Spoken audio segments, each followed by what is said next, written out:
You know how like the new right-wing thing is anything we don't like, we're gonna let you sue people for $10,000 over? Well, we've got another thing to add to that list, and it's coming to us thanks to Oklahoma Republican Senator Rob Standridge, who, by the way, not for anything, that's him. Anyway, he introduced a bill that would allow people to sue teachers if they offer an opposing view from the religious beliefs held by students. So if a teacher says something that offends a religious student, the parents can sue the teacher for $10,000. Or education. That's just what education is and probably always has been.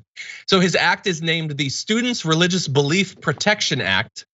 It says that parents can demand the removal of any book with perceived anti-religious content from schools.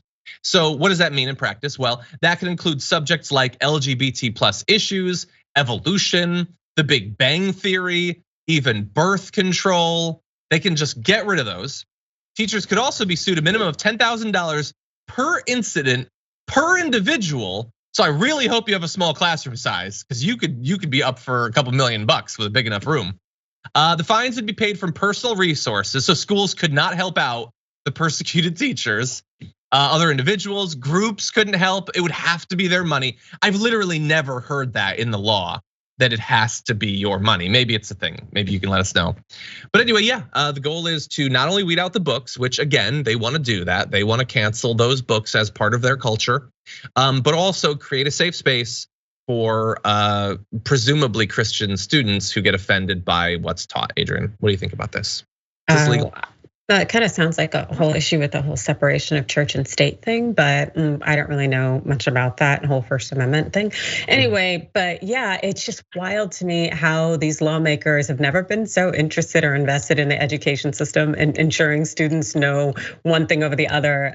It just, it's like, if parents want this so bad, they need to homeschool their kid or send them to private school, because it's like, if you want to control the curriculum this hard, that's a you issue. But also it's sad that now you are finally speaking up when there's a potential that your child will be exposed to actual accurate history and truth, because you want to keep them essentially in this narrow-minded, cis, hetero, white supremacy, patriarchal world, and to maintain those ideologies. Like, ugh. Yeah, 100%. And you do not want the next generation to have the knowledge or the wherewithal to challenge any of this. You want them to be dumb, weak, ignorant people who just accept what they're told and work the jobs they're supposed to work and don't rock the boat. That's what they want.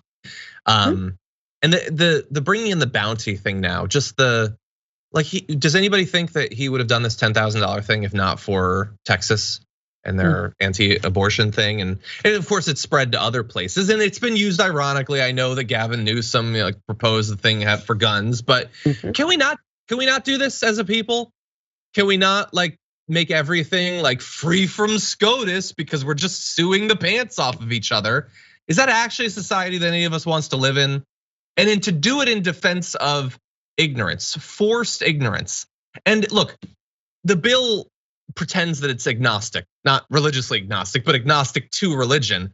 But we know exactly how in practice this is gonna work. Does anyone think that it would be, or they would allow the parents of a Muslim student to sue over something a teacher said about Muhammad or anything does anybody think that?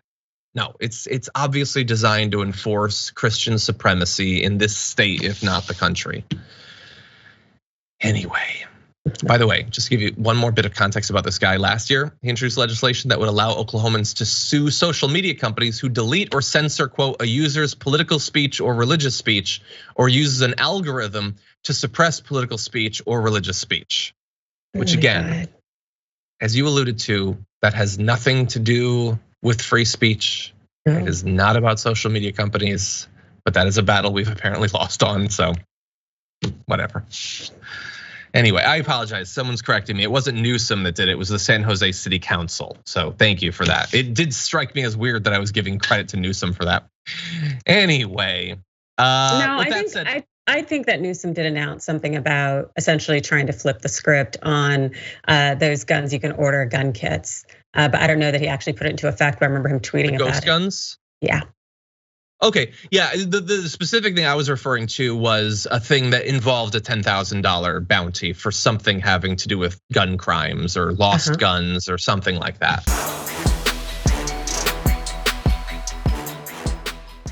Check out the Damage Report podcast each day, wherever you get your podcasts, whether Pocket Casts or Stitcher or iTunes. You can join me as I give you the news and stories you want, with a range of co-hosts and interview guests jumping in on the fun each day. Again, that's the Damage Report, wherever you get your podcasts. And if you get them at iTunes, don't forget to rate and review. Sometimes I'll read them live on the show.